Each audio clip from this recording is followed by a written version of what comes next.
তত্ত্বাবধায়ক সরকার পুনর্বহালে রাজনৈতিক দলগুলো ঐকমত্যে পৌঁছেছে বলে জানিয়েছেন জাতীয় ঐকমত্য কমিশনের সহসভাপতি অধ্যাপক আলী রিয়াজ।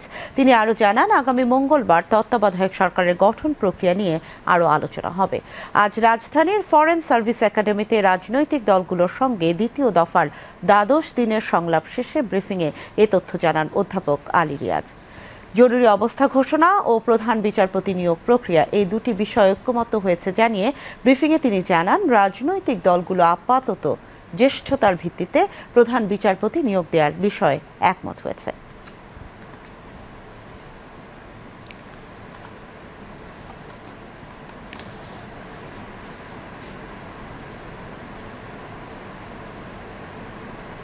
দুটো বিষয়ে ঐকমত্য প্রতিষ্ঠিত হয়েছে আজকে। এর একটি হচ্ছে প্রধান বিচারপতি নিয়োগ সংক্রান্ত, অপরটি হচ্ছে জরুরি অবস্থা ঘোষণা সংক্রান্ত।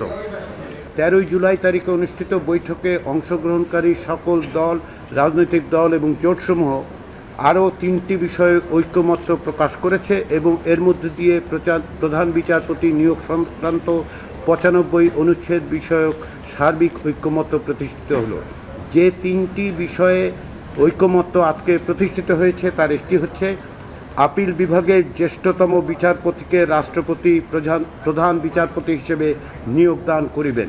4 নম্বর, যেটা অবশ্য কোনো রাজনৈতিক দল বা জোট তাদের নির্বাচনী ইশতেহারে উল্লেখপূর্বক যদি জনগণের ম্যান্ডেট লাভ করে তবে তাহারা সংবিধানে আপিল বিভাগের জ্যেষ্ঠতম 2 জন বিচারপতির মধ্য হইতে যে কোনো একজনকে রাষ্ট্রপতি প্রধান বিচারপতি নিয়োগদান করিবেন এমন বিধান সংযোজন করতে পারিবেন। তত্ত্বাবধায়ক সরকার ব্যবস্থা প্রতিষ্ঠার ব্যাপারে সকল রাজনৈতিক দলগুলো একমত হয়েছেন যে তত্ত্বাবধায়ক সরকার পুনঃপ্রতিষ্ঠা করা দরকার।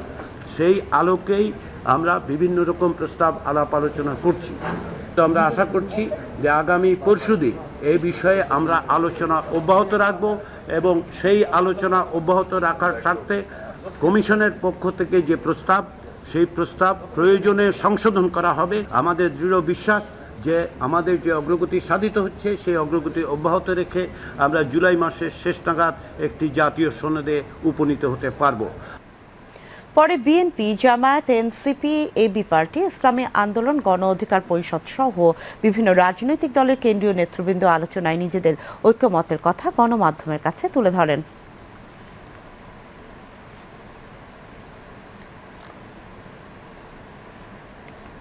আমাদের দলীয় অবস্থান ছিল জ্যেষ্ঠতম 3 জনের মধ্য থেকে যেন করা হয়। পরে হাউজে আলোচনার পরে আমরা একটা জায়গায় এসেছিলাম যে সিনিয়র মোস্ট 2 জনের মধ্য থেকে যেন রাষ্ট্রপতি চিফ জাস্টিস নিয়োগ করেন। তো সেই ক্ষেত্রে কোনো দল আপত্তি জানিয়ে বলেছে এবং কমিশনের প্রস্তাব ছিল যেন সিনিয়র মোস্ট জ্যেষ্ঠতম যিনি হবেন একজন তাকে যেন করা।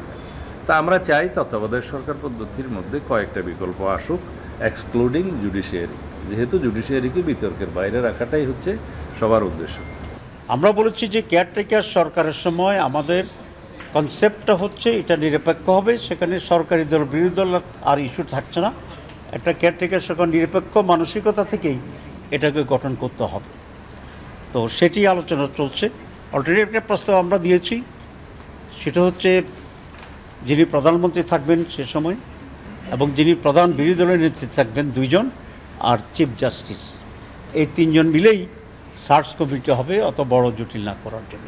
তো সেটা আমাদের প্রস্তাব, বা আর কোনো দলেরও যদি কোনো প্রস্তাব থাকে তাহলে সেটাও কাল 10টার ভিতরে দিলে এটা আগামীকাল আলোচনা হবে না, পরশুদিন এই এজেন্ডার উপর আলোচনা। ঐকমত্যের জায়গা হয়েছে যে জ্যেষ্ঠতম ব্যক্তি প্রধান বিচারপতি হবেন, জ্যেষ্ঠতম আপিল বিভাগের বিচারকই প্রধান বিচারপতি হবেন।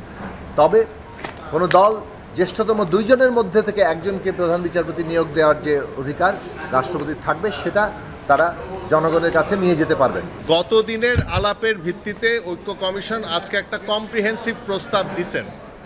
এই প্রস্তাবটার যে বিষয়গুলি আছে সেটা হচ্ছে যে প্রথমত প্রস্তাব করবে নাম, আর আরেকটা হচ্ছে সিদ্ধান্ত নেবে যে কে সেটা।